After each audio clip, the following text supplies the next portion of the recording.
é aquilo. Não significa que ao estar no Instagram ou estar na academia, tu tá com o clique desligado. Não. Tu tá sempre voltado para isso. Mas o que se apresenta, por exemplo, eu vou dar um exemplo pessoal, entende? Como eu faço atendimento de veículo e estou presente nas agências, converso com, né?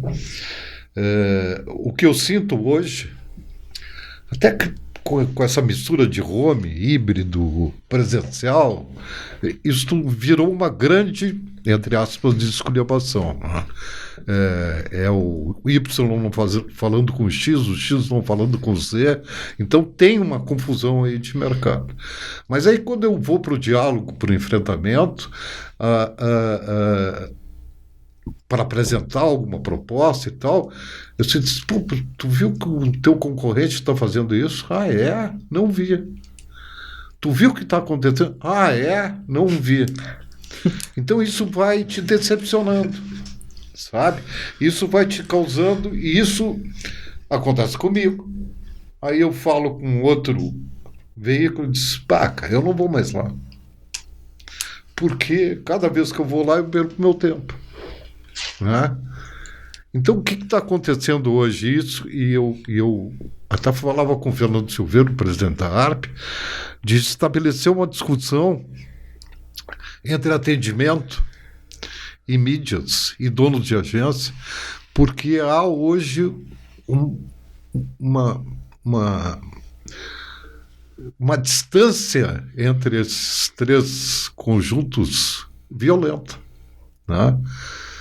E aí, o que nós temos hoje? Criando-se mais in-house, o cliente mais soberano, o cliente descobriu que o único pagador de conta é ele, não é o veículo, não é a gente. Quem paga a conta é o cliente, é o anunciante, né?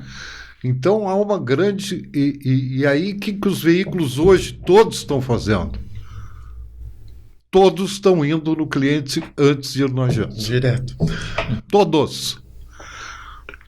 Tem veículo criando, né, suas próprias conjunturas, seu próprio sistema de atendimento de clientes. E já virou moda. Né? Já virou moda. Há uma discussão em São Paulo hoje que a mídia fique com o cliente. Que a mídia fique com o cliente.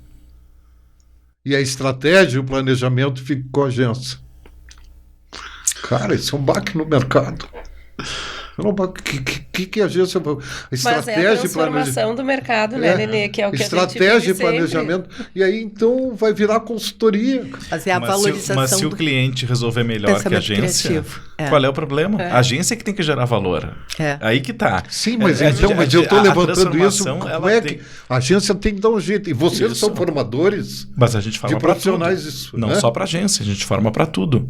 A gente vai formar um profissional para resolver o problema de mídia, Nenê. Esteja ele onde estiver. A gente não é a gente não é faculdade de agência.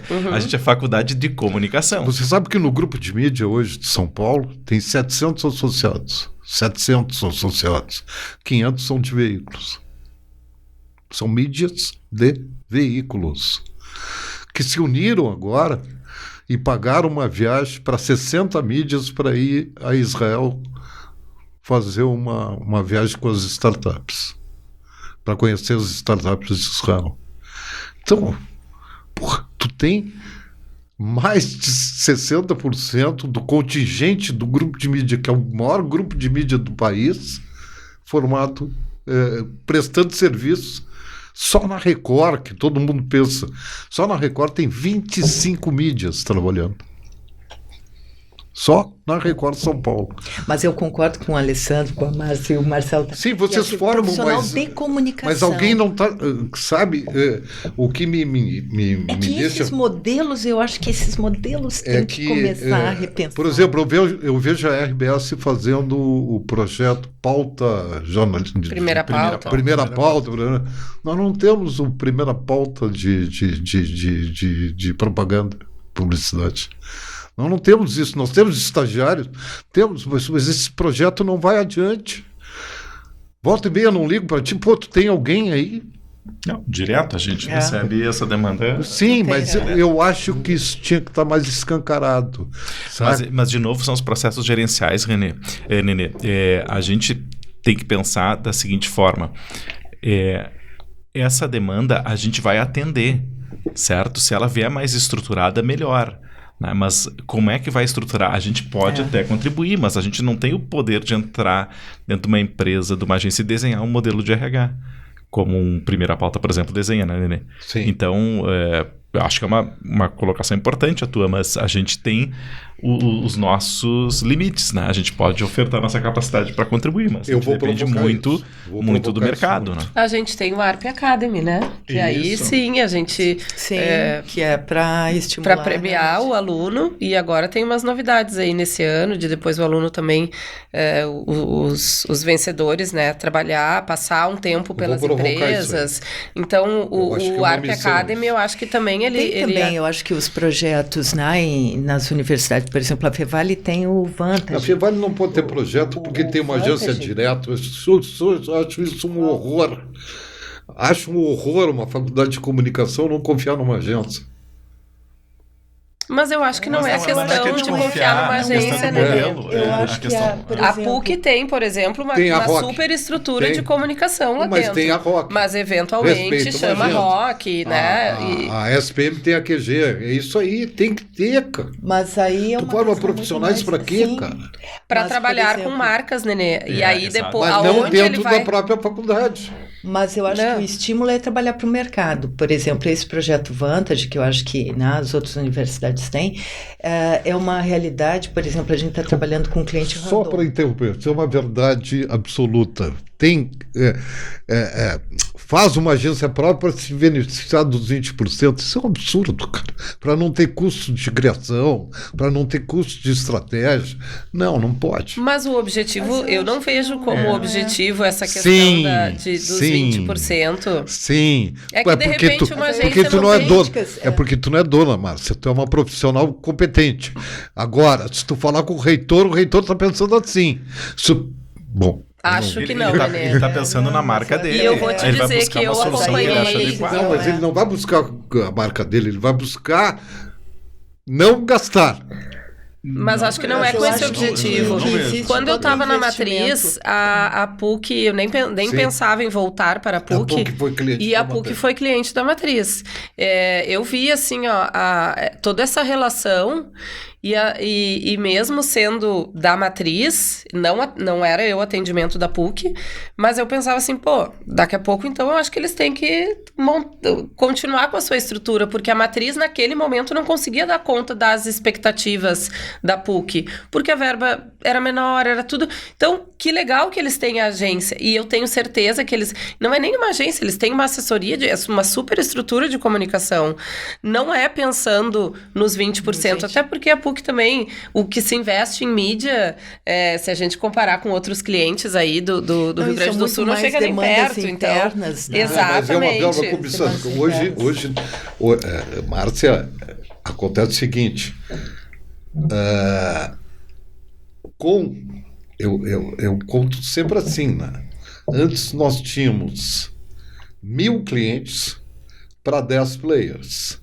Hoje nós temos 1.000 players para 10 clientes. Então a PUC é importante, como a SPM é importante, como a Fevale é importante. Então qualquer pila, né, para falar um termo bem gaúcho, que entrar, é ótimo para qualquer veículo. Tá, eu acho que tem esse dentro olhar, da carência que nós estamos vivendo. Mas também tem um olhar assim,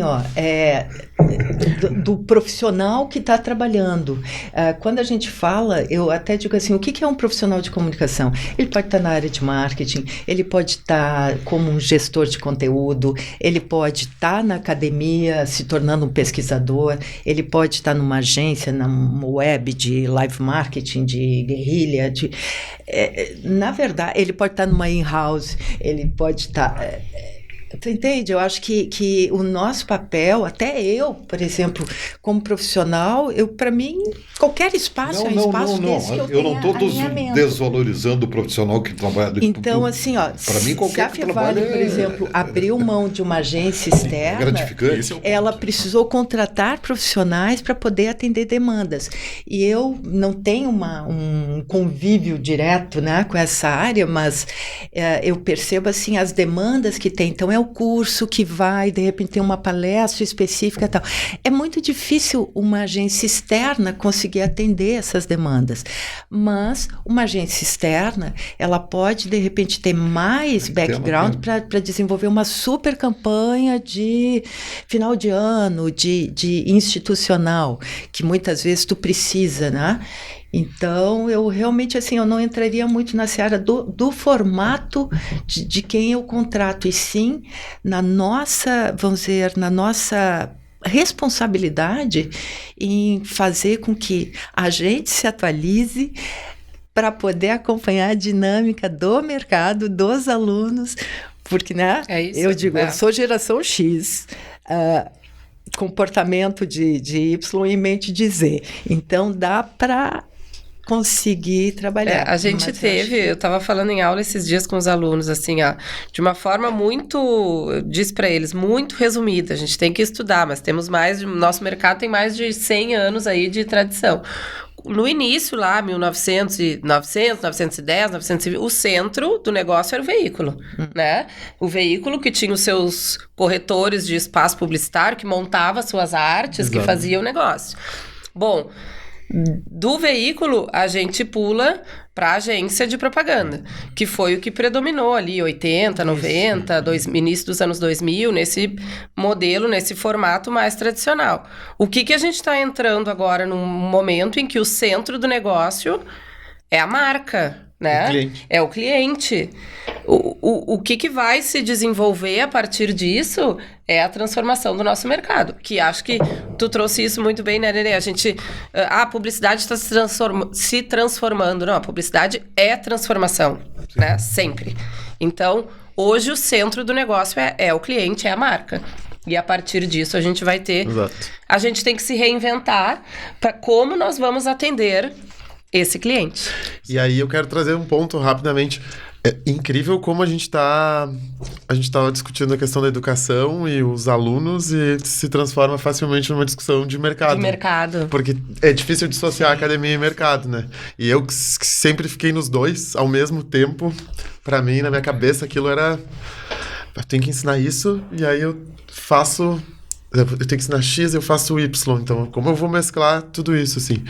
Mas isso do cliente no centro, e puxando o que vocês estavam falando das questões emocionais, é a mesma dificuldade que a gente tem com o aluno de entender as questões emocionais do aluno, tentar criar uma expectativa de que ele tenha desenvolvido um pouco de inteligência emocional e de como ele vai lidar com a faculdade, com o trabalho, com o estágio, com a família, com o problema, com a separação dos pais, especialmente pós-pandemia.